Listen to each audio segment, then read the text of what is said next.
1 Reis, capítulo de número 8.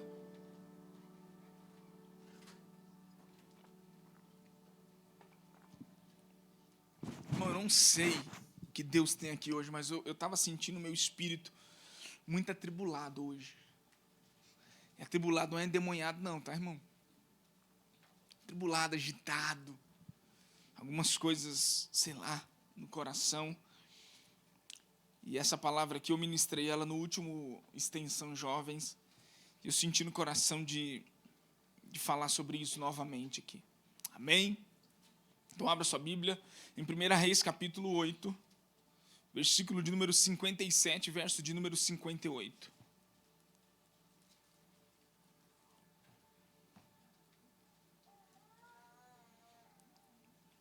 O Senhor nosso Deus seja conosco, assim como foi com os nossos pais.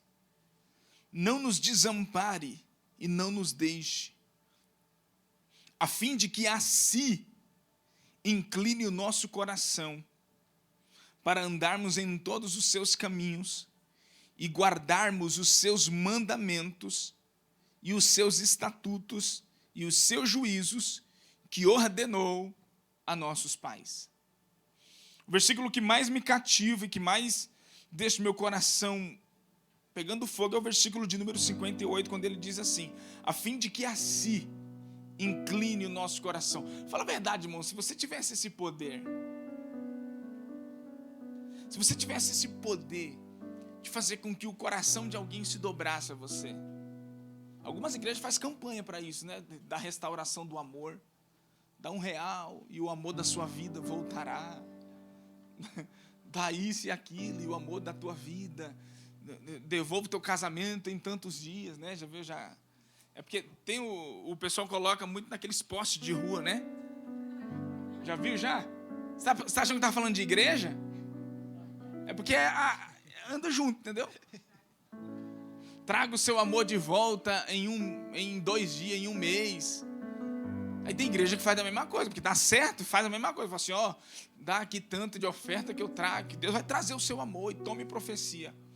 Hoje eu vi um vídeo de um pastor que estava sendo processado por uma pastora, que ela dava umas profecias lá de que Deus ia trazer o varão de volta, Deus ia restaurar o casamento, mas faz um pix aqui. Vou passar o pix, você faz o pix e o seu casamento vai ser restaurado. E a mulher fez o pix, o casamento não foi restaurado, e ela ficou muito braba, e um pastor falou assim, você é estelionatária espiritual. Aí ela está processando o pastor, porque o pastor chamou ela de mentirosa. É lindo, né, irmão? Pior é quem dá, né? Pior é quem pega e dá. Mas volta aqui, se a gente pudesse, se você tivesse esse poder de fazer com que o coração de alguém se inclinasse, eu tenho certeza que aquele seu familiar, seu marido, seu filho, a primeira coisa que você faria é inclinar o coração dele para Deus. E o que me faz orar isso, é que Salomão percebeu que só Deus tinha a capacidade de fazer com que o coração daquele povo se inclinasse completamente ao Senhor. Por si só, é como se ele falasse assim, por nossa própria vontade, é impossível eu obedecer a Deus. Nós não vamos conseguir cumprir os mandamentos, guardar os seus mandamentos, guardar os estatutos, o juízo, se o Senhor não inclinar para ti o nosso coração. Essa foi a oração de Salomão. E irmão, eu quero te falar uma coisa. Essa daqui precisa se tornar a nossa oração, é uma oração de dependência. É a oração de alguém que reconhece que só consegue amar a Deus se Deus o ajudar. Irmãos, fala a verdade, de onde o Senhor nos tirou? De onde o Senhor te tirou? Onde você estaria se Deus não entrasse na sua vida? Onde sua casa estaria? Onde seu casamento estaria? Onde você estaria se Cristo não entrasse ali? Você já parou para pensar isso? Você já parou para meditar nisso? Se Deus não gera dentro de mim, de você, pastor, eu estou aqui, querido, porque eu me arrependi e eu passei a buscar Deus. Ninguém faz isso porque quer. Ninguém faz isso porque é bom. Não, passei a buscar Deus, me tornei... Não é mérito seu. Essa voz que te faz inclinar para as coisas de Deus, aqui dentro, é a voz do Espírito. Se não tiver essa voz dentro de você, considere-se alguém morto espiritual. Se não há uma voz do Espírito no seu interior, te conduzindo para o arrependimento, te conduzindo a inclinar o coração de volta para Ele, considere-se alguém morto espiritual. Porque se não existe uma voz de Deus dentro de você, te inclinando para as coisas dele, se não tiver dentro de nós uma inclinação do Espírito para as coisas celestiais, é normal, automaticamente o nosso coração se inclina para as coisas desse mundo. Automaticamente. O que Salomão está pedindo é a ajuda de Deus para conseguir andar nos princípios de Deus. O que Salomão está rogando é para que Deus o ajude a obedecer, para que Deus o ajude a andar nos seus princípios, para que Deus o ajude. Ó Senhor, ajuda-me, inclina o meu coração a Ti, ajuda-me a negar o pecado. Irmãos, essa é a nossa oração todos os dias. Se você for alguém que não reconhece que és um pecador, que és uma pecadora, em breve você sai dos pés de Jesus. E o lugar mais seguro na vida de um pecador é aos pés de Jesus. A Maria foi lá que ela encontrou segurança. Foi ali que ele encontrou segurança de dizer assim: quando eu estou aqui, eu estou aos pés do Mestre. O lugar mais seguro é na presença dele. Eu gosto da versão NVT, que o versículo 58, na versão NVT, ele fala assim: que ele nos dê a disposição de fazer a sua vontade e obedecer todos os seus mandamentos. Olha o que está dizendo. Está dizendo assim: que o Senhor nos dê essa disposição. Irmão, quando você vai orar, é sempre que você vai orar que você está, eita, aleluia. Oxe, meu Deus do céu, agora eu vou orar. Ó, que coisa linda. É sempre. Quando você vai ler Bíblia, já imaginou, você assiste, você passa o dia inteiro, você não sente uma gota de sono. Mas você pegou a Bíblia, as letras já começam a se misturar. É ou não é? Você pega o celular, é só comigo. É de madrugada, você já está zarou aí. Você não está vendo mais nada. O homem já está assim, subindo e descendo no Instagram, zarou, já não está vendo mais nada. Mas você está com sono, mas você luta. Agora você pega na Bíblia. Você dá aquela relaxada. Quando você começa a ler, já era. Que demônio é esse, né? Já vem aquele sono poderoso. É igual esse sono que a gente sente na igreja na hora da pregação. Deixa eu te falar. Você sente esse sono em qualquer outro lugar da face da terra, não sente, é só aqui dentro. Tô mentindo, irmão? Rapaz. Não, tem hora que eu falo assim, amor, vou lá dentro ler um livro. 5 minutos depois a Priscila entra lá, o livro está pro lado. Tá tudo jogado e eu já estou... Porque eu fico ali e falo, meu Deus, por que tudo que eu vou fazer é tudo mais fácil? Mas quando eu vou orar, quando eu vou ler Bíblia, para jejuar, meu irmão, quando você vai jejuar, aparece tudo na tua frente de gostoso, é ou não é? É ou não é, irmão? Fala, não, quando você não está jejuando, é uma seca danada.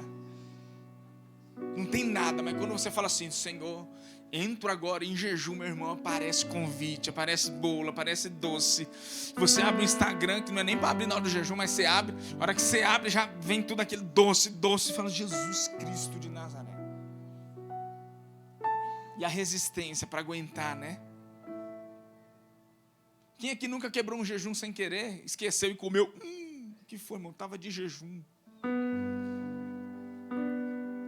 Irmão, você percebe tudo para Deus é pesado. Você que tem filho, eu vi o pastor Juscelio falando isso, eu achei incrível. Ele falou assim, meu Deus, eu ia ensinar as coisas da Bíblia para minhas filhas, elas demoravam para gravar, era uma dificuldade.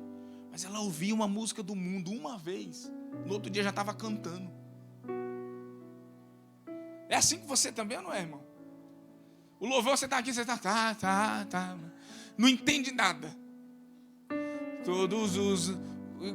As músicas e você tudo errado. Quando você ouve aquela, pega o Guanabara e vem.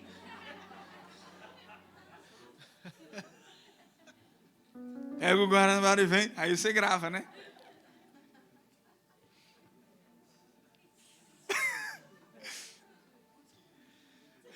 Quem é Renato? Ah, Renato. Oxê. Né? Aí você ouve, você grava na hora. É só comigo isso daí, irmão? Você está dando risada de mim? Porque é só comigo ou é para mim? Ah, tá. Tá bom. Você está dando risada de mim ou para mim? Né? Mas pastor, por que é assim? Aqui dentro, irmão. Aqui dentro ainda tem aquele dispositivo do pecado. Que quando se trata do pecado é automático, é espontâneo. Né? Alguém começa a falar mal de alguém. Fala a verdade. Você nem percebe. Você já entra e fala, oh meu Deus. Depois que a gente volta, a gente é assim. Olha o que diz em Gênesis, capítulo 6, versículo 3, diz assim: então o Senhor disse, o meu espírito não tolerará os humanos por muito tempo, pois são apenas carne mortal, e os seus dias são... Ele está dizendo assim, meu espírito não vai tolerar os homens por muito tempo, porque eles são carnais, seus corações são inclinados. Por isso que a oração de Salomão precisa se tornar a sua oração.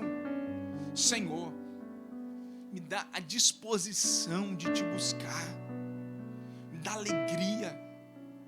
Você quer ver coisa chata? É crente tristonho, sabe? Só que só anda triste. Crente que só tem tristeza. Pastor, mas qual o motivo? Se eu estivesse na minha pele, eu te dou só um motivo para você ser feliz. Jesus.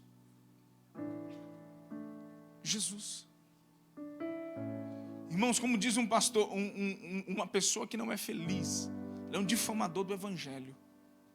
Porque o Evangelho de Cristo é alegria. Mas pastor, irmão, Jesus estava no meio de um barco, com 12 marmanjos, chorando, desesperado, e Jesus sorrindo, e Jesus de boa. Eu vou acalmar aqui, mas vocês são um homem de pequena fé, hein? E aquela tempestade, aquela coisa, Jesus andando, Jesus ali no barco de boa, dormindo. Senhor, nós estamos aqui para morrer, e você não se importa, você está dormindo aí, a gente quase morrendo aqui. Porque Jesus carregava alegria, Jesus ia para a cruz, lógico que foi angústia para a sua alma, só que Jesus recebeu a maior alegria de cumprir a vontade de Deus. A coisa mais satisfatória na vida de alguém é quando ela percebe que ela está andando na vontade de Deus. Não tem maior alegria do que Deus olhar para você e falar assim: aí está o meu filho em quem eu me agrado, aí está a minha filha em quem eu me comprazo, aí está o meu filho em quem eu me agrado. Nós só conseguimos viver verdadeiramente dentro da vontade de Deus se o Espírito Santo inclinar o nosso coração a Ele. Se o Espírito Santo inclinar o nosso coração, será possível viver uma vida de obediência completa ao Senhor. Gênesis capítulo 8, versículo 21 fala assim: o Senhor sentiu o aroma agradável da oferta de Noé e disse: embora o coração dos seres humanos seja inclinado ao mal desde a sua juventude. O que Deus percebeu? Que o coração do homem era inclinado à maldade desde a sua juventude. Irmãos, eu de vez em quando leio um livro que se chama A Imitação de Cristo, de Tomás de Kempis. Muitos anos atrás, esse homem era um monge, vivia num mosteiro fechado.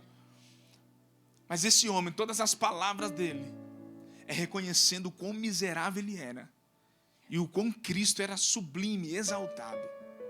Mas calma aí, como é que um homem que era um monge, que vivia trancado, que viveu até os 70 anos de idade, trancado em um lugar, para não ter contato físico com o mundo pecaminoso, e a única coisa que ele via era só a sua miséria, quão pecador ele era, o quão miserável, o quão escroto ele era e o quão Cristo era sublime. Por quê? Porque está dentro do coração do homem. Deus falou desde a sua juventude, o coração do homem já está inclinado ao mal. O próprio Deus já sabe, irmão, que automaticamente no nosso coração vai ter uma inclinação para o pecado. A versão Ara, nesse versículo que nós lemos de Gênesis 8, 21, fala assim: porque é mal os desígnios íntimos do coração do homem. Ele está dizendo o lugar mais profundo do coração do homem. Ali dentro é de onde brota a maldade, os pensamentos, as intenções. Vão pregando essa mensagem, eu lembro das 8 ou foi 10 ou foi 12, eu não lembro.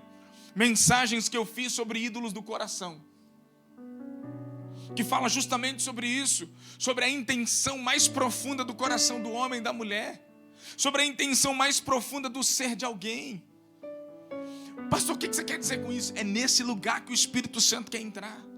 É esse lugar que o Espírito Santo quer governar. É esse lugar que o Espírito Santo quer fazer algo. Como nós vamos conseguir viver uma vida que agrada a Deus se automaticamente o nosso coração se inclina ao pecado? Essa é a pergunta que a gente faz aqui para nós. Como, pastor? Eu quero te dar uma ajuda, assim como eu estou tendo pelo Espírito Santo. A oração de Salomão. Todos os dias entregar o seu coração nas mãos do Mestre. Todos os dias entregue o seu coração nas mãos dele. Todos os dias, irmãos, mas é todo santo dia. Ore todo dia dizendo assim: Senhor, inclina o meu coração a ti. Senhor, inclina o meu coração. Eu necessito da tua presença todos os dias. Somente o Espírito Santo pode conceder a mim e a você, querida, a compreensão da santidade de Cristo, da glória de Cristo. Essa compreensão de quem Cristo é o ponto central de uma virada de Deus na sua vida.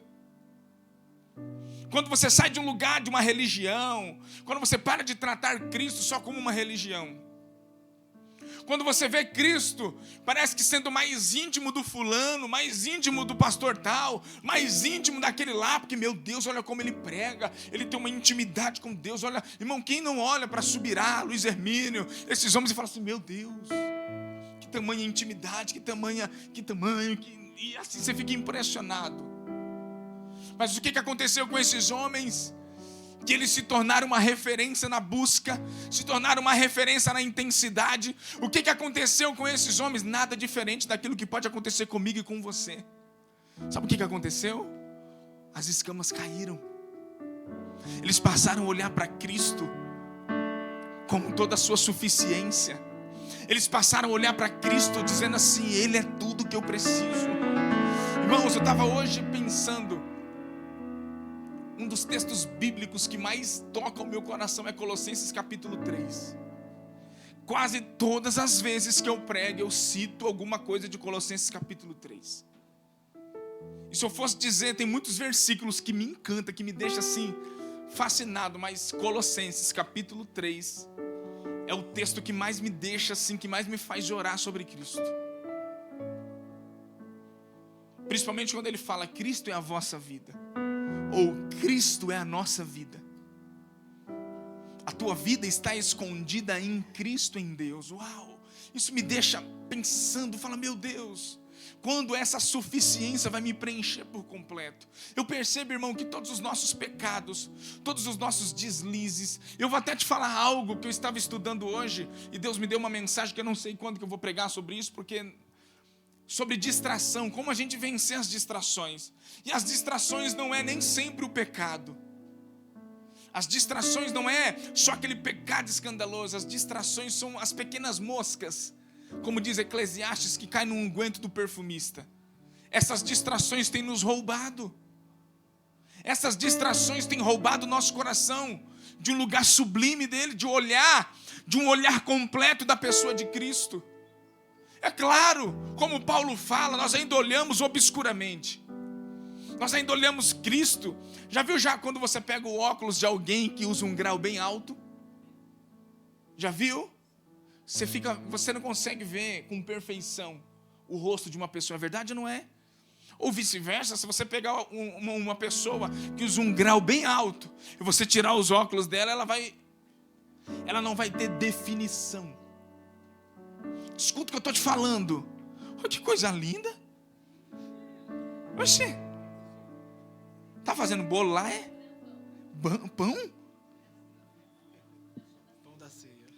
Oferta, Laura, já pede uma para mim aí também, pede 2 ofertas. Onde é que eu estava mesmo? Na lente.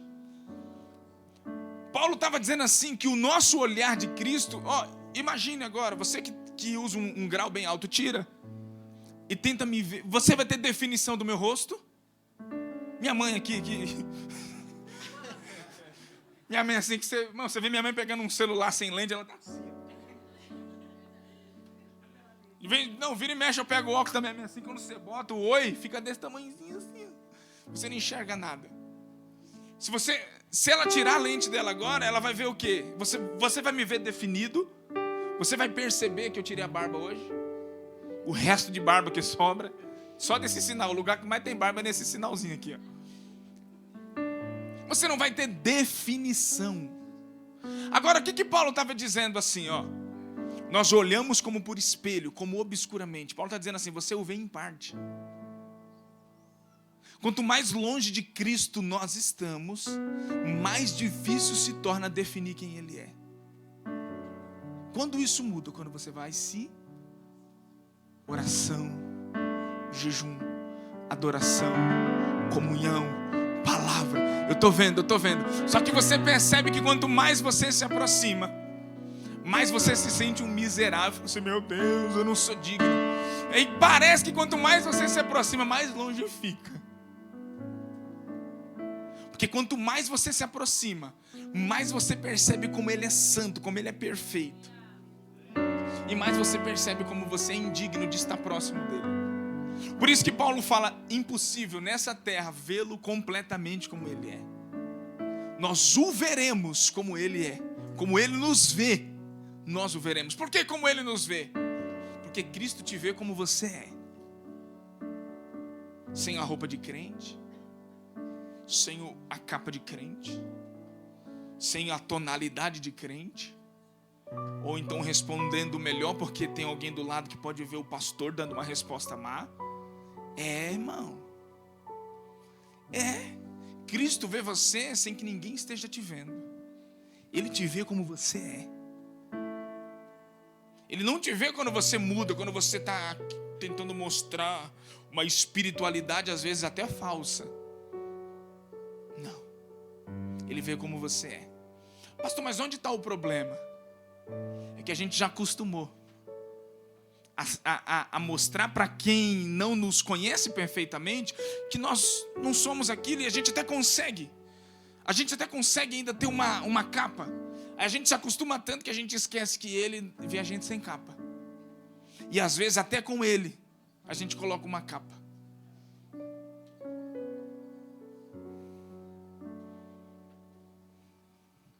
Pegou, né, irmão? Pegou a visão? O que Paulo está nos ensinando? O olhar de Cristo. O que aconteceu com esses homens? O que acontece com todo aquele que se levanta e se torna alguém de autoridade, alguém de autonomia no reino de Deus, alguém de autonomia, de autoridade espiritual, alguém que tem poder em suas palavras?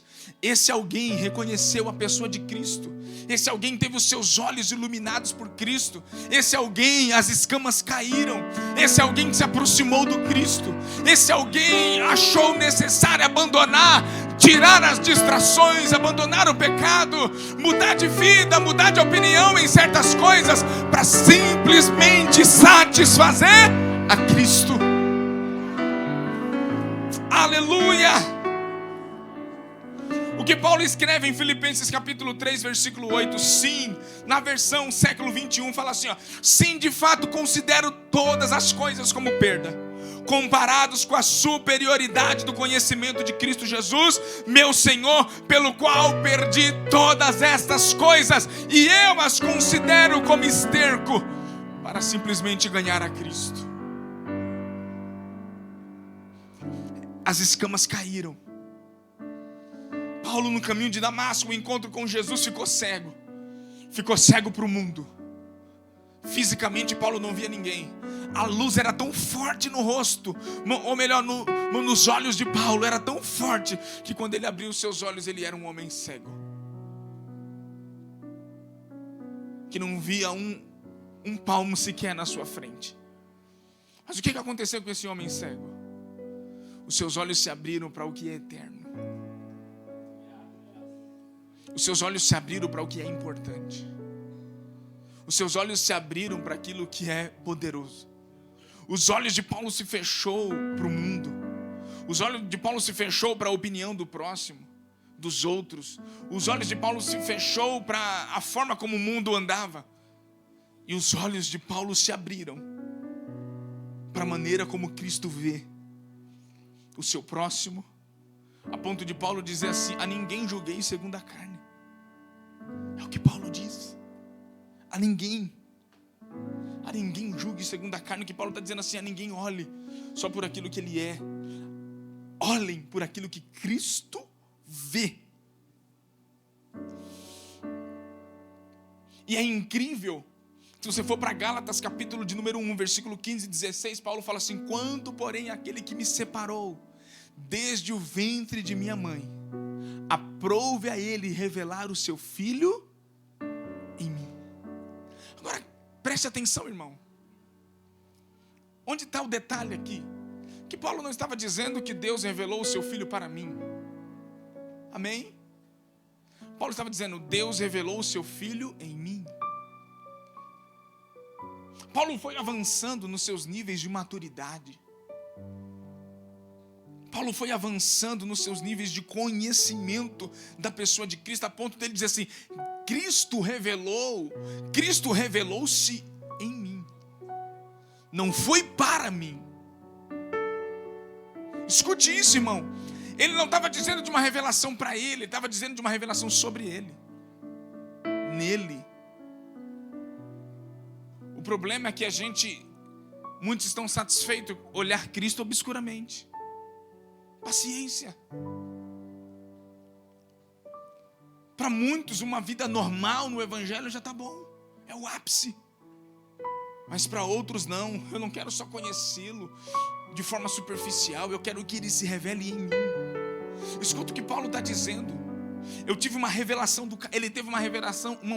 do caráter de Cristo nele, de como Cristo vê, de como Cristo pensa, de como Cristo olha as coisas ao seu redor, de como Cristo fala, de como Cristo trata as coisas ao seu redor. Você nunca vai conseguir resolver as coisas na força do seu braço, irmão. A gente até quer. Você não vai conseguir. Você consegue em algum momento, por pouco tempo. As coisas se resolvem através do olhar de Cristo, na direção do Espírito, na oração. Na oração, pastor, a oração significa dependência. Quem não ora, sabe, não vai agir do jeito que quer. Quem ora está dizendo: Senhor, ajuda-me, eu não sei o que fazer, eu não sei como fazer. Agora preste atenção numa coisa muito importante, irmão. A gente precisa, nessa ideia da inclinação do coração a Cristo, nós precisamos definir uma coisa muito importante. Eu preciso que você preste muita atenção nisso agora. A gente precisa definir o que é uma performance e o que realmente é uma paixão por Cristo. Isso precisa ser muito definido na nossa vida, porque a gente percebe a imaturidade espiritual de muitos cristãos. Significa que a sua vida espiritual está tão rasa, está tão normal, que eles não avançam espiritualmente, eles não se aprofundam espiritualmente. Seu caráter não é aperfeiçoado, seus pensamentos continuam os mesmos de quando se converteram, suas atitudes ainda continuam as mesmas, seu julgar, seu falar ainda continua o mesmo. Mas só que vestiu-se de uma performance religiosa, e isso é o perigo. A performance religiosa, muitas pessoas entendem que o fato de buscar a Deus é ir ao culto de domingo. Pastor, isso não é bom, não é ruim, é o que é isso? Isso é normal. Mas eu leio Bíblia, mas eu faço. Tudo que você faz para gerar uma performance, tudo que você faz para simplesmente dizer que faz, não é paixão por Cristo. E é perigoso que você pode passar anos vivendo essa vida. E você pode tratar a tua vida espiritual como Ageu falou. As coisas com você podem ser sempre como Ageu disse. Você deposita, mas parece que é um saco furado. Pastor, mas eu leio Bíblia, mas não é transformado. Mas eu oro, mas não é transformado. Mas eu jejuo, mas não é transformado. Alguma coisa está errada, esse saco está furado. Esse saco está furado. Sabe por quê? Performance. E é muito fácil a gente entrar na performance.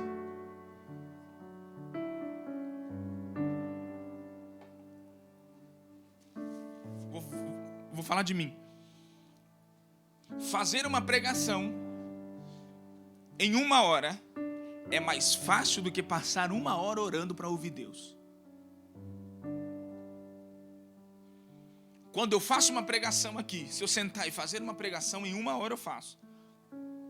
É mais fácil do que passar 1 hora orando, buscando a presença do Espírito Santo. Porque a segurança do pregador está no que ele vai falar, não no que ele passou horas orando, chorando diante de Deus. Como Hernandes Dias Lopes fala, não sei de quem ele ouviu, mas ele fala: quem não fala a Deus não tem autoridade de falar a homens. A autoridade do que você fala em público está condicionado a quem você falou em secreto. Então é o cuidado de não gerar uma vida cheia de performance. Eu vou orar porque eu sou pregador, né? Eu vou orar porque eu vou louvar hoje. Eu vou jejuar porque, né, eu tenho que fazer. Ou eu vou fazer isso, eu vou fazer sempre. A condição de fazer está sempre atrelado a mostrar a alguém, a uma performance, um status. E o propósito de Deus é: qual que é a motivação disso? A intenção disso? Fazemos para mostrar ou para simplesmente cumprir uma obrigação? Irmãos, quantas mensagens nós ministramos nesse ano de 2023, nos chamando para um lugar de realidade em Deus. Alguns andaram para frente, outros pararam, outros retrocederam em suas vidas espirituais, outros estagnaram, ficaram ali paralisados, estagnados no mesmo lugar. Outros avançaram, começaram a viver coisas novas em Deus, outros retrocederam. Porque é um saco furado. A performance para mostrar, para dizer, para simplesmente tentar mostrar que tem um nível de espiritualidade, muitas das vezes é a maior prova de que ali não tem paixão. Por isso que o tema desse título aqui, que está dentro do tema dessa mensagem, é performance versus paixão por Cristo. Se você não compreender e definir o que está no seu coração, você pode viver uma vida de 15, 20, 30 anos. Um dia aquilo se perde, aquilo se vai. Aí você põe a mão na cabeça: meu Deus, como que uma pessoa viveu 30, 25 anos, um grande pregador do evangelho, um grande isso, um grande aquilo, e ele simplesmente agora se perdeu. Sabe por quê? Porque entrou na performance.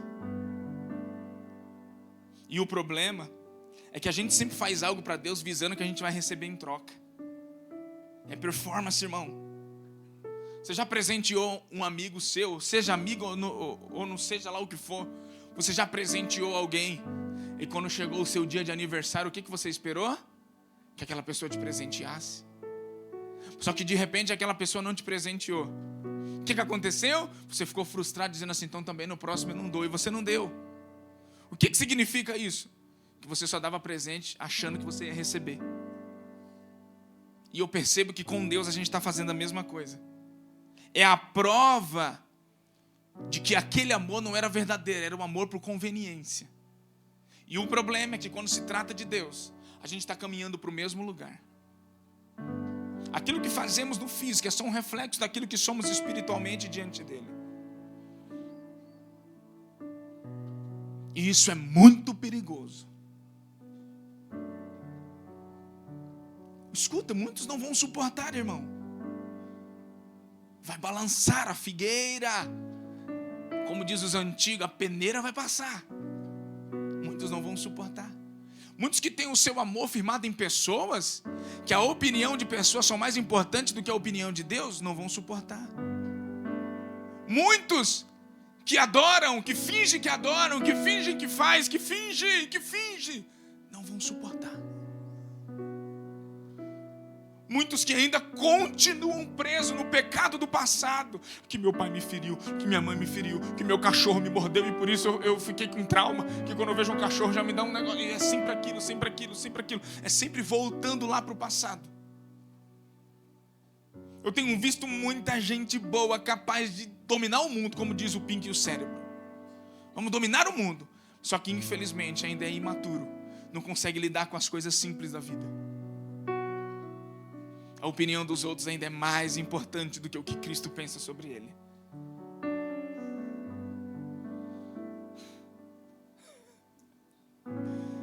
Eu conheço esse silêncio.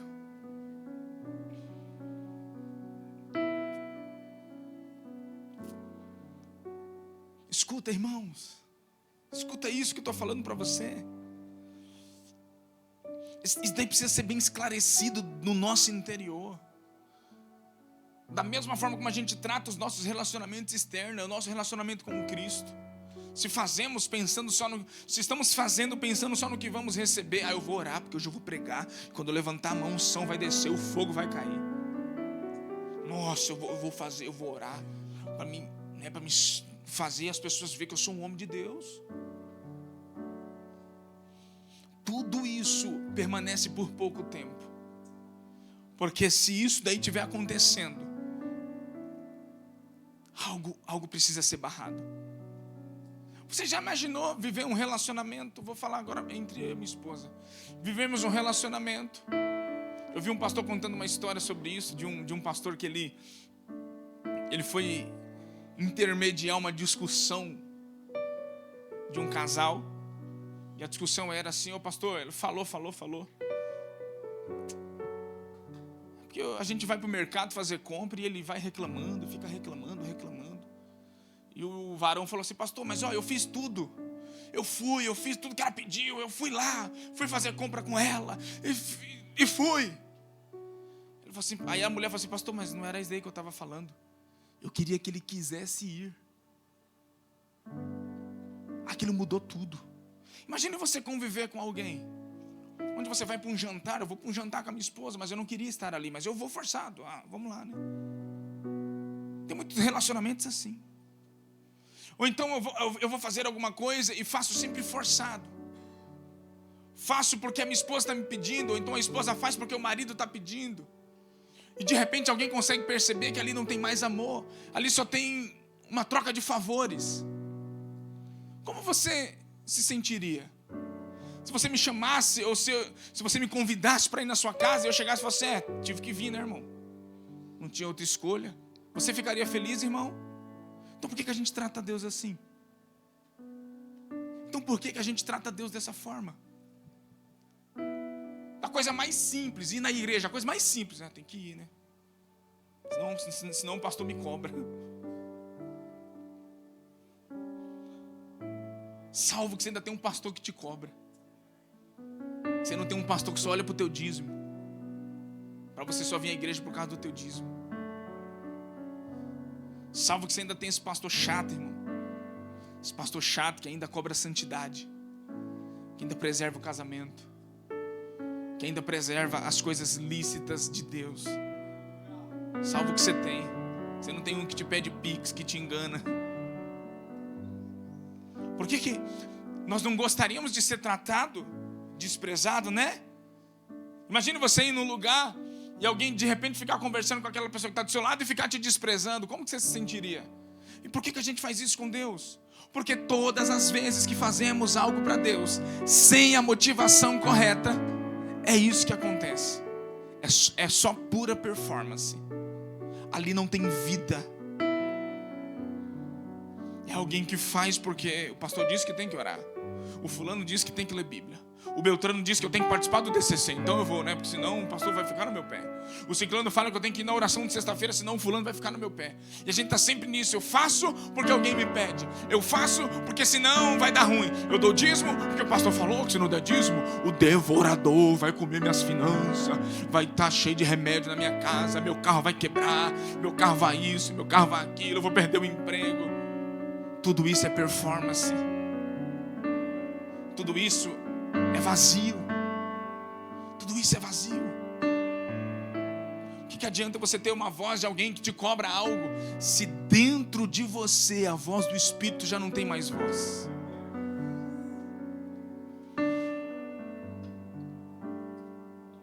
Jeremias capítulo 29, versículo 13 fala: buscar-me-eis e me achareis, quando me buscar de todo o vosso coração. Não está achando Deus? É fácil decidir esse negócio aí. Não está sendo sincero. Não tem verdade. Porque uma coisa é o silêncio de Deus para te ensinar, e outra coisa é Deus não conseguir ser encontrado por você em nenhum momento. Tem algo de errado. Porque a Bíblia fala: você vai me buscar e você vai me achar. Tem que encontrar Deus de alguma forma. Sabe por que muitos não estão encontrando Deus? Porque não estão buscando. Não o busca, não o venera, não anela por Deus. Sexta-feira passada, foi retrasado, nós falamos sobre 3 tipos de oração. A oração em si, que você a direciona a Deus. A súplica, que é uma área, é uma parte mais intensa da oração. E a intercessão. Se você falar o que é a súplica é um desejo desesperado por uma urgência de Deus na sua vida. Não sei todos, mas grande parte aqui já passou um momento de desespero na sua vida, que você foi completamente direcionado a um clamor desesperado por algo. Sim ou não? Eu lembro quando o meu irmão Diego, quando criança, ele teve um problema no intestino. E bem novo ele teve que se submeter a uma cirurgia. Não foi possível. Mas eu lembro que naquele tempo meu pai não era crente ainda, né? Rapaz, mas o baixinho foi pro joelho. Não foi, pai? Na madrugada, o Hélito. E eu dormindo. Acorda, filho. Era um quarto só. Beliche, o Anto dormindo embaixo. O Anto sonâmbulo que só. Até hoje. Não? Tinha? O Anto sonâmbulo que só. E meu pai acorda pra gente orar. Nós botou o joelho no chão e eu nem desci da beliche.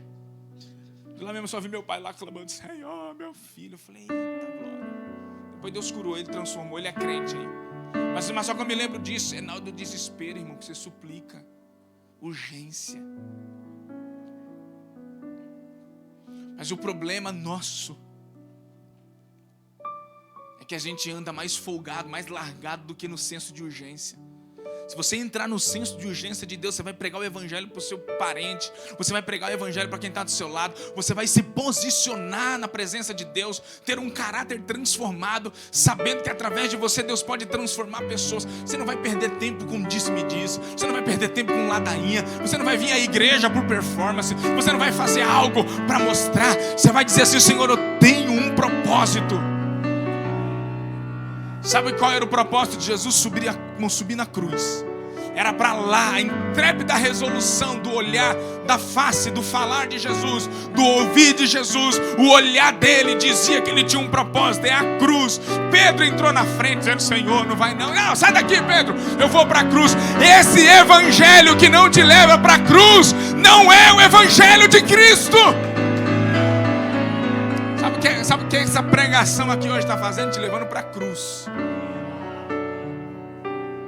Um crucificado não tem tempo de reclamar. Um crucificado não tem tempo de murmurar. Um crucificado não tem tempo de bater boca com os outros. Um crucificado não tem tempo de se desculpar porque se interpretou errado. Não, um crucificado só está de braços abertos, dizendo assim: cumpre em mim a sua vontade. Cumpre em mim a sua vontade. É isso, Jesus! Tem crente vivo aqui, levanta a mão. Tem crente vivo aqui, diga assim: Senhor, crucifica-me. Saia da performance. Se o que te conduz a Cristo hoje é para mostrar para o seu marido, para sua esposa, para alguém, hoje você vai sair desse lugar. Você não precisa mostrar nada para ninguém. Você só precisa entrar na presença de Deus e nunca mais sair. Você não precisa provar que você agora é um homem de Deus. Eu não tenho que provar, você não tem que provar nada. Só tem que desfrutar dele. Tem que ser natural, tem que ser do seu interior. A paixão, meu, eu vou pegar esse pão, vou comer. Tá dentro. Tem que brotar daqui de dentro. Pastor, como é que a gente faz para tirar todo o ar que está dentro desse copo aqui? Você quer saber? Aqui tem ar, não tem? Nunca estudou não, irmão? Igual eu? Oxê. Depois eu te dou uma aula de física aquática. Não, brincando, não é aquática não. Como que faz para tirar todo o ar que está dentro desse copo? É fácil, não é? Pastor, como que faz para tirar esse desejo ruim que está dentro de mim? Se enchendo de quê? Espírito. O que é o vinho? Não vos embriagueis com o vinho que há contenda, mas enchei-vos do Espírito. O que é esse vinho da contenda? É o vinho. Não. O que é esse vinho da contenda? É tudo aquilo que não contribui para o crescimento espiritual do corpo. Tudo aquilo que não contribui para o seu desenvolvimento espiritual. Todo esse fermento do fariseu, todo esse vinho da imundícia, esse vinho da Babilônia. É tudo aquilo que não contribui para o seu crescimento espiritual. E digo mais, aleluia, pare de ouvir gente que não contribui para o seu desenvolvimento espiritual, irmão. Como diz os nordestinos, pare de culundria com quem não te acrescenta coisas que vai te levar para a eternidade.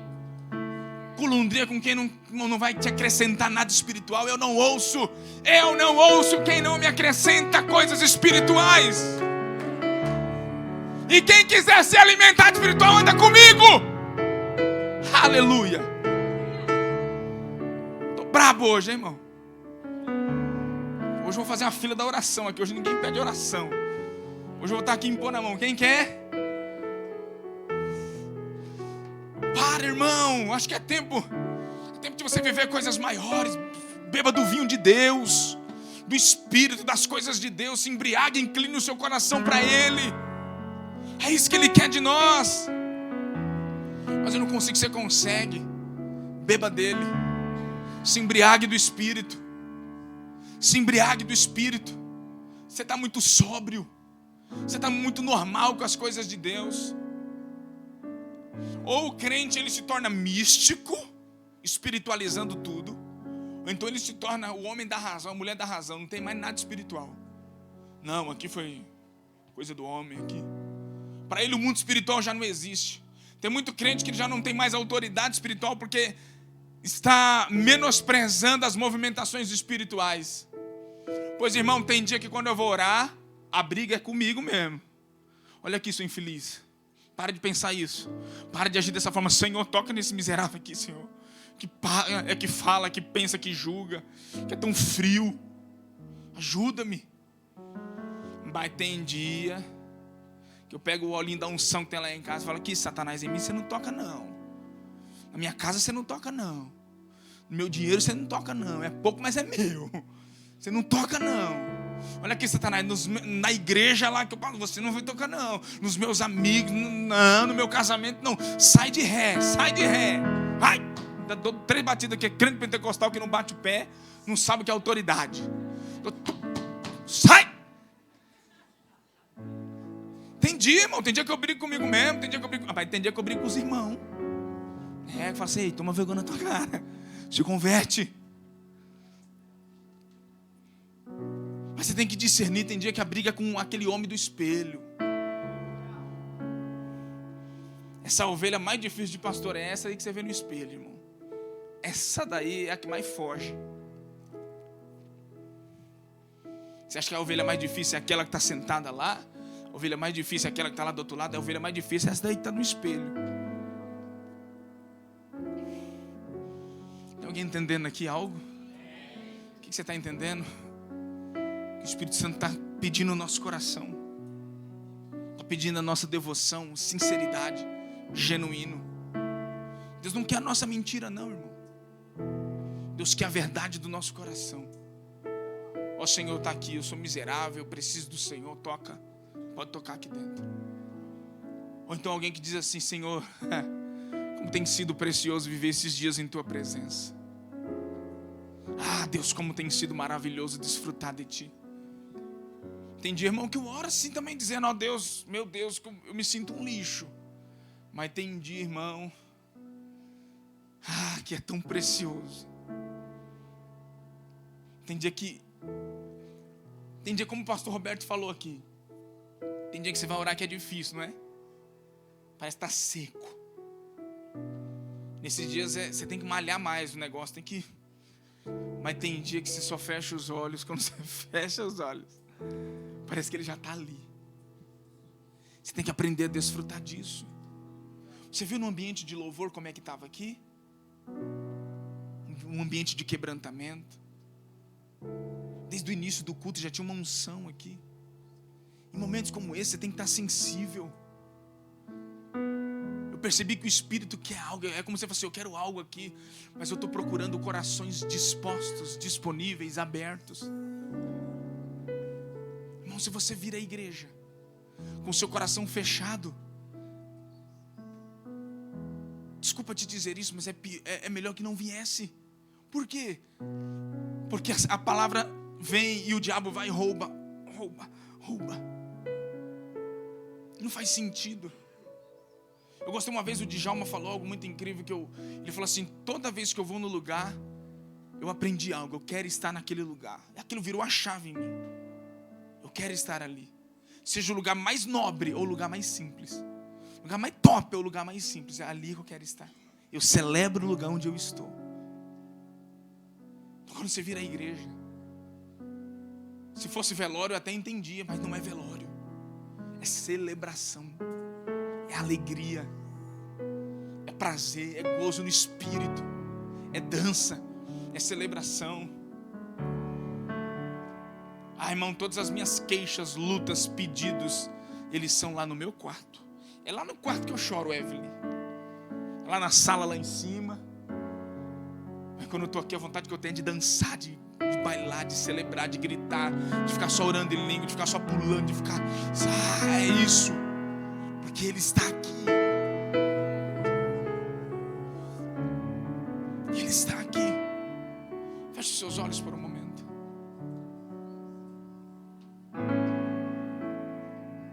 Não tenho nada para oferecer,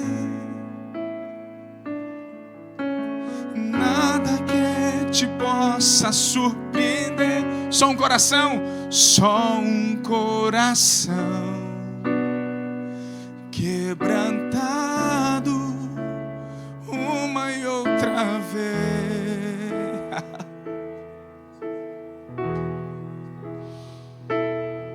E não há nada que eu ame mais,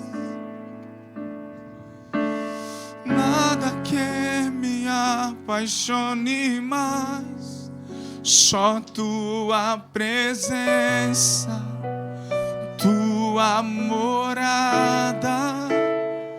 Esse é o lugar onde o Espírito Santo quer te conduzir, é o lugar da morada dele. Nessa noite, com certeza essa palavra veio para confrontar profundamente as motivações e as intenções do nosso coração, para julgar dentro de nós, no nosso interior, as motivações corretas e incorretas, a inclinação que nós temos.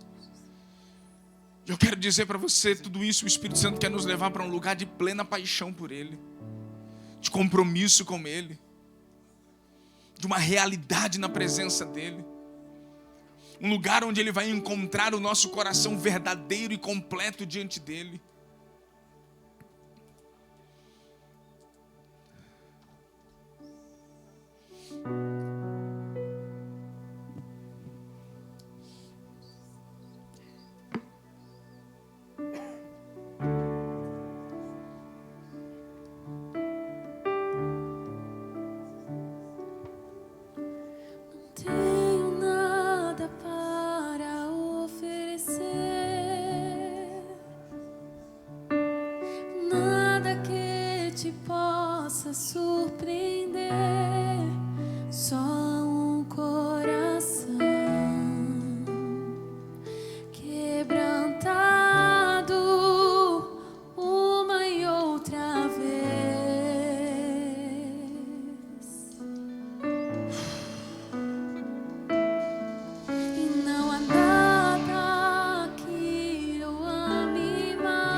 precisa quebrantar-se diante dele.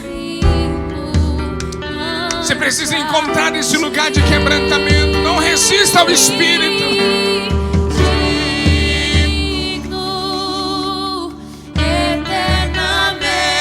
Você precisa encontrar esse lugar e nunca mais sair desse lugar de quebrantamento.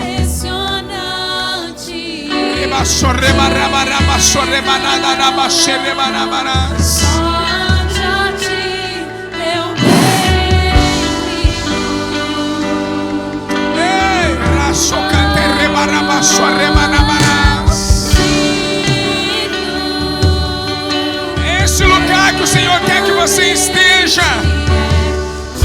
É esse lugar que o Senhor quer que você esteja. Oh! Rebaixou, rebarabarabachê, rebarabarás.